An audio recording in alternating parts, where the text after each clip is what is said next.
ಅವಂಗಾರೆ ನಿಮ್ಮ ಅಣ್ಣ ಬೀದಿ ಬಿಡ್ತಾನೆ, ಭಿಕ್ಷಾ ಬೇಡ್ತಾ ಇರ್ತಾನೆ. ನೋಡ್ಕೊ ಬಂದ್ಬಿಟ್ಟಿಲ್ಲ. ಎಲ್ಲಾ ಮಿಡಲ್ ಕ್ಲಾಸ್ ಹುಡುಗರಿಗೂ ಒಂದು ಆಸೆ ಇರುತ್ತೆ, ಒಂದ್ ಮನೆ ಕಟ್ಟಬೇಕು, ಒಂದ್ ಕಾರ್ ತಗೊಬೇಕು, ಒಂದ್ ಬೈಕ್ ತಗೊಬೇಕು ಅಂತ. ಸೊ ಅದೇ ತರ ನನ್ಗೂ ಒಂದು ಆಸೆ ಇತ್ತು, ಮನೆ ಕಟ್ಟಬೇಕು ಅಂತ. ಸೊ ಅದಕ್ಕೋಸ್ಕರನೇ ಮನೆ ಕೆಲಸನ ಸ್ಟಾರ್ಟ್ ಮಾಡಿಸಿದ್ದೆ. ನಮ್ಮ ಅಮ್ಮನಿಗೆ ಇಬ್ರು ಗಂಡ್ ಮಕ್ಳೇ ಆಗಿರೋದ್ರಿಂದ ಈ ಮನೆ ಕಟ್ಟಿದ ಮೇಲೆ ನಮ್ಮ ಅಣ್ಣನ್ ಕೊಡ್ಬೇಡ, ನನಗೆ ಮಾತ್ರ ಕೊಡ್ಬೇಕು ಅಂತ ಜಗಳ ಮಾಡೋ ಫ್ರಾಂಕ್ ನ ಮಾಡೋಣ ಅಂತ ಅನ್ಕೊಂಡೆ. ಆದ್ರೆ ನಾನು ಕೇಳಿದ ರೀತಿ ನೋಡಿ ಕೊನೆಯಲ್ಲಿ ನಮ್ಮ ಅಮ್ಮ ಕಣ್ಣಲ್ಲಿ ನೀರೇ ಹಾಕ್ಬಿಡೋದ. ಈಗ ಮನೆ ಕಟ್ಟಿಸ್ತಿದ್ದಿಲ್ಲ, ಮೊದಲನೇ ಮಗನ್ ಕೊಟ್ಟೆ, ನನಗೆ ಕೊಟ್ಟಿಯಾ? ನಾನು ಇರೋವರೆಗೂ ಯಾರಿಗೂ ಇಲ್ಲ, ನಾನು ಇರೋವರೆಗೂ ನಂದೇಯ. ನಾನು ಸತ್ತಂತ ಕಾಲಕ್ಕೆ ನನ್ನ ಮಕ್ಳಿಗೆ ಇದ್ರು. ನೀನು ಮಾಡೋದು ಯಾರು ಮಾಡ್ತಿದ್ದಿ ಮನೆ, ಅದಕ್ಕೆ ಆನ್ಸರ್ ಕೊಡು. ಮಾಡೇ ಇಲ್ಲ. ನೀ ನನ್ಗೇನ್ ಮಾಡ್ತಾ ಇದೀನಿ? ನೀನು ಸಂಪಾದನೆ ಮಾಡ್ಬೇಕು, ಇನ್ನೊಂದ್ ಮನೆ ನೀನ್ ಸಂಪಾದನೆ ಮಾಡಿ ಕಟ್ಕೊಡು ಮಕ್ಳಿಗೆ. ನಿಮ್ಗೆ ಏನಾಗಿದೆ ಅದು?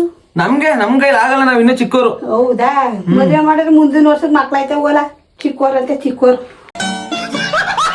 ಅವಂಗಾರೆ ನಿಮ್ಮ ಅಣ್ಣ ಬೀದಿ ಬಿಡ್ತಾನೆ, ಭಿಕ್ಷಾ ಬೇಡ್ತಾ ಇರ್ತಾನೆ. ನೋಡ್ಕೊ ಬಂದ್ಬಿಟ್ಟಿಲ್ಲ ಹೇಳು ಮತ್ತೆ. ಅದೆಲ್ಲ ಮನ್ಸತ್ವ. ನಾನು ಬೆಳಿಬೇಕು, ಅವನು ಬೆಳೆಸ್ಬೇಕು, ಅವನು ನನ್ನ ರಕ್ತಾನೆ ನಾನು ಹಂಚ್ಕೊಂಡ್ ಬಂದಿರೋದು ಅಂತ ತಿಳ್ಕೋಬೇಕು. ಹಂಗಲ್ಲ ನಂಗೆ ಮನ್ಸಿಗೆ ಬೇಜಾರಾಯ್ತದೆ. ನಿಮ್ಗೆ ಸುಮ್ನೆ ತಮಾಷೆಗೆ ನಾನು ಪ್ರ್ಯಾಂಕ್ ಮಾಡೋಣ, ಸುಮ್ನೆ ಏನಂದಳು ಪ್ರ್ಯಾಂಕ್ ಮಾಡೋಣ ಅನ್ಬಿಟ್ಟು ಮಾಡಿದ್ದು. ಅದಕ್ಕೆಲ್ಲ ಹತ್ತರ ನಡಿ, ಸುಮ್ನೆ ಪ್ರ್ಯಾಂಕ್ ಮಾಡೋದಕ್ಕೆಲ್ಲ ಈ ವಿಡಿಯೋ ನೋಡಿ ನೀವು ಅರ್ಥ ಮಾಡ್ಕೋಬೇಕಾಗಿರೋದು ಒಂದೇ ಒಂದು, ಯಾವತ್ತೂ ಅಪ್ಪ ಅಮ್ಮನ ಆಸ್ತಿ ಕೇಳಕ್ ಹೋಗ್ಬಿಡಿ. ಯಾಕಂತಂದ್ರೆ ಅಪ್ಪ ಅಮ್ಮನೇ ಒಂದು ದೊಡ್ಡ ಆಸ್ತಿ. ಎಷ್ಟೋ ಜನಕ್ಕೆ ಆಸ್ತಿ ಇದ್ರು ಅಪ್ಪ ಅಮ್ಮ ಇಲ್ಲ ಅನ್ನೋ ಕೊರಗಲೇ ಬದುಕ್ತಾ ಇರ್ತಾರೆ. ಸೊ ಅದಕ್ಕೋಸ್ಕರ ಅವ್ರು ಇರೋ ತನಕ ಚೆನ್ನಾಗಿ ನೋಡ್ಕೊಳ್ಳಿ, ಯಾವತ್ತೂ ಅಪ್ಪ ಅಮ್ಮನ ಆಸ್ತಿ ಕೇಳಕ್ ಹೋಗ್ಬಿಡಿ.